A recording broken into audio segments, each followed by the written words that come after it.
Assalamualaikum warahmatullahi wabarakatuh. Halo anak-anak kelas 5 semuanya. Bagaimana kabarnya kalian hari ini? Semoga kalian dalam keadaan yang sehat-sehat ya. Karena cuaca sedang berganti, musim sedang berganti, sehingga kita perlu tenaga ekstra untuk menjaga kesehatan kita. Nah, kalau sudah sehat, semangat belajarnya harus ditingkatkan ya. Oke. Nah, anak-anak, kali ini kita akan mempelajari tema 4 subtema 3 di pembelajaran terakhir, yaitu pembelajaran yang ke-6. Nah, apa saja sih yang akan kita pelajari di pembelajaran yang ke-6 ini? Yang pertama adalah tentang tanggung jawab sebagai anggota masyarakat, yang kedua tentang amanat pantun, dan yang ketiga tentang gambar cerita. Nah, anak-anak, mari kita simak pembelajaran hari ini ya. Bila kalian perhatikan gambar, kira-kira apa sih yang sedang dilakukan oleh Siti? Dan Siti bersama siapa itu ya? Ya, tepat sekali. Siti bersama ayahnya. Dan mereka sedang membaca surat kabar ya sepertinya. Ya, jadi pada hari Minggu pagi, Siti dan ayahnya sedang membaca berita terjadinya bencana banjir di sebuah desa. Siti lalu bertanya kepada ayahnya tentang penyebab banjir di daerah itu. Nah, kira-kira kalau kalian menjadi ayahnya Siti, bisa tidak ya kalian menjawab? Nah, jadi menurut kalian apa sih yang menyebabkan banjir? Seperti yang baru saja terjadi ya di daerah sekitar kita ya anak-anak ya, terjadi sebuah banjir bandang. Nah, mari kita simak penyebabnya. Dua gambar ini sangat menunjukkan sekali ya tentang penyebab banjir ya anak-anak ya. Jadi ada dua faktor yang seperti terlihat pada gambar itu menjadi salah satu dari penyebab banjir. Jadi faktor penyebab terjadinya banjir yang pertama adalah karena penebangan hutan secara liar tanpa dilakukan reboisasi, tanpa dilakukan penanaman kembali hutan. Sehingga semakin lama hutan semakin gundul, lalu daerah resapan air menjadi berkurang. Oleh karena itu, ketika air hujan jatuh ke tanah, tidak akan mudah terserap, sehingga menjadi air permukaan atau banjir ya. Nah, yang kedua anak-anak yang ditunjukkan oleh gambar yaitu membuang sampah di sungai atau saluran air secara terus-menerus. Tentunya kalau sungai atau saluran air itu dipenuhi dengan sampah, maka aliran air akan tersumbat sehingga tidak bisa lancar. Sehingga air yang seharusnya sudah mengalir kemudian tersumbat dan akhirnya lama-kelamaan akan meninggi dan bisa membuat banjir. Nah, jadi dua faktor ini ya anak-anak ya yang paling banyak menjadi faktor yang bisa menyebabkan banjir ya. Baik. Menjaga lingkungan menjadi tanggung jawab seluruh anggota masyarakat. Bencana banjir menunjukkan bahwa masyarakat kurang sadar akan tanggung jawabnya untuk menjaga lingkungan. Selain banjir, masih banyak lagi akibat yang bisa ditimbulkan dari perilaku yang kurang bertanggung jawab terhadap lingkungan.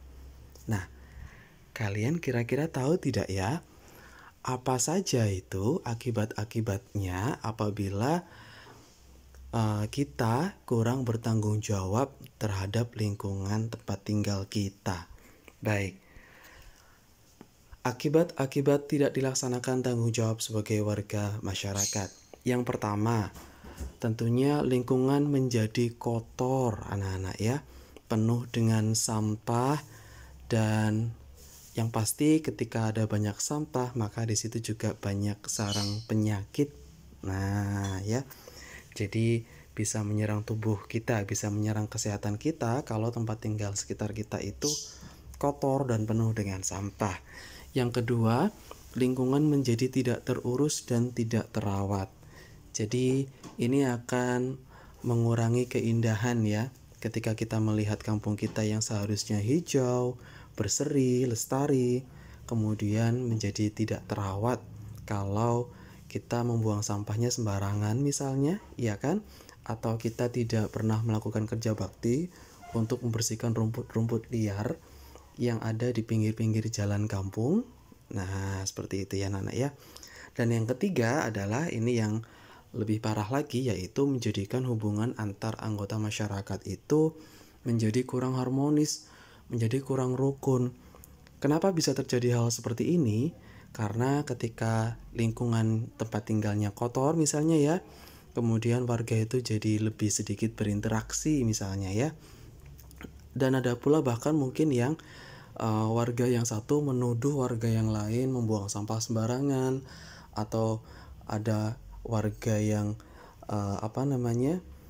membuang sampah seenaknya dan tidak diketahui banyak orang. Nah, itu nantinya akan bisa menimbulkan curiga dan bisa menimbulkan kehidupan yang kurang harmonis, kurang rukun ya di antara warga masyarakat itu.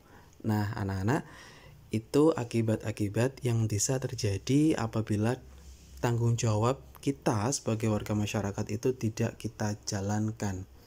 Memang kalian sekarang masih menjadi bagian kecil dari masyarakat, namun kalian akan selalu menjadi bagian dari masyarakat, anak-anak ya. Ketika nanti kalian sudah tumbuh dewasa, mau tidak mau kalian akan menjadi bagian dari masyarakat, dan bahkan mungkin di antara kalian nanti ada yang menjadi Pak RT, ada yang menjadi Pak RW, dan ada yang menjadi Pak Lurah, Pak Camat, Pak Bupati. Nah, itu semuanya akan berhubungan langsung dengan masyarakat. Nah, seperti itu ya anak-anak ya. Baik. Nah, selanjutnya ini ada sebuah gambar yang menunjukkan ya anak-anak ya, perwujudan dari pelaksanaan tanggung jawab sebagai anggota masyarakat. Di sini khususnya untuk menjaga keamanan lingkungan. Jadi, menjaga keamanan lingkungan adalah salah satu kegiatan yang bisa kita laksanakan untuk memenuhi tanggung jawab kita. Contohnya yaitu Siskamling atau sistem keamanan lingkungan.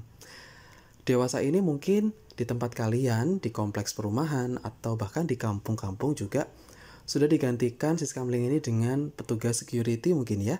Atau bahkan mungkin petugas security-nya itu adalah dari warga sendiri yang bergantian jaga. Nah, seperti itu. Kalau kita melihat gambar tersebut, anak-anak, itu sepertinya menarik juga deh untuk dibuat gambar cerita ya. Kalian tentunya masih ingat kan tentang gambar cerita? Masih ingat juga kan langkah-langkah untuk membuat cerita, membuat gambar cerita? Nah, jadi bagus gambarnya untuk membuat gambar cerita ataupun untuk digunakan sebagai pantun anak-anak. Dan Pak Tofel akan membacakan beberapa pantun di bawah ini ya, berikut ini ya. Terutama yang mengenai tanggung jawab, yang berkaitan dengan tanggung jawab kita sebagai warga masyarakat. Baik, mari kita simak anak-anak. Yang pertama, pagi-pagi makan roti, ini semua buatan ibunya. Wahai kawan baik hati, bertanggung jawab wajib hukumnya. Wah, kalian pasti langsung bisa mengidentifikasi, langsung bisa mengenali jenis pantun ini. Pantun apa ya kira-kira?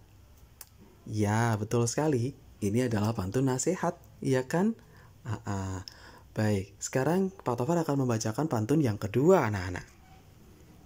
Minta uang langsung diberi, beli baju pasti kita senang. Bertanggung jawab bikin hati berseri, semua riang, semua senang. Nah, ini juga kalian pasti sudah bisa menebak jenis pantunnya, yaitu pantun nasihat ya. Dan di pantun nasihat ini sudah sangat jelas sekali ditunjukkan bahwa bila kita bertanggung jawab, maka semua orang akan senang. Dalam artian ketika seluruh warga masyarakat itu melaksanakan tanggung jawabnya, maka akan tercipta masyarakat yang harmonis, yang hidup rukun berdampingan satu sama lain. Nah, anak-anak, kalian sudah bisa mengenali ya, ini jenis pantun apa? Lalu, kira-kira kalian sudah bisa mengenali juga tidak ya? Atau bisa mengidentifikasi apa sih amanatnya ya? Amanat dari pantun yang tadi sudah dibacakan. Nah, kira-kira tahu tidak ya? Jangan lupa anak-anak, untuk amanat pantun selalu memperhatikan dari isi pantun. Ya, isi pantun itu bisa kita lihat dari baris ke Ya, betul sekali. Baris ketiga dan baris keempat. Karena baris ke-1 dan baris kedua merupakan sampiran ya. Dan baris isinya adalah baris yang ketiga dan keempat. Nah, apa amanat pantun di atas? Itu yang akan menjadi tugas kalian. Silahkan disebutkan amanatnya tadi secara tertulis ya anak-anak ya, di buku tema kalian. Lalu kalian bisa mengumpulkan tugas itu melalui Microsoft Teams. Nah, anak-anak, kira-kira pembelajaran hari ini apakah cukup mudah dimengerti? Semoga ya, mudah-mudahan ada ilmu yang bermanfaat yang bisa kalian peroleh. Baik anak-anak, sekian dulu untuk pembelajaran pada hari ini. Kita bertemu di video-video pembelajaran selanjutnya. Jangan bosan ya. Oke, terima kasih sekali lagi sudah menyaksikan video ini. Sampai jumpa di pembelajaran yang selanjutnya. Dan wassalamualaikum warahmatullahi wabarakatuh.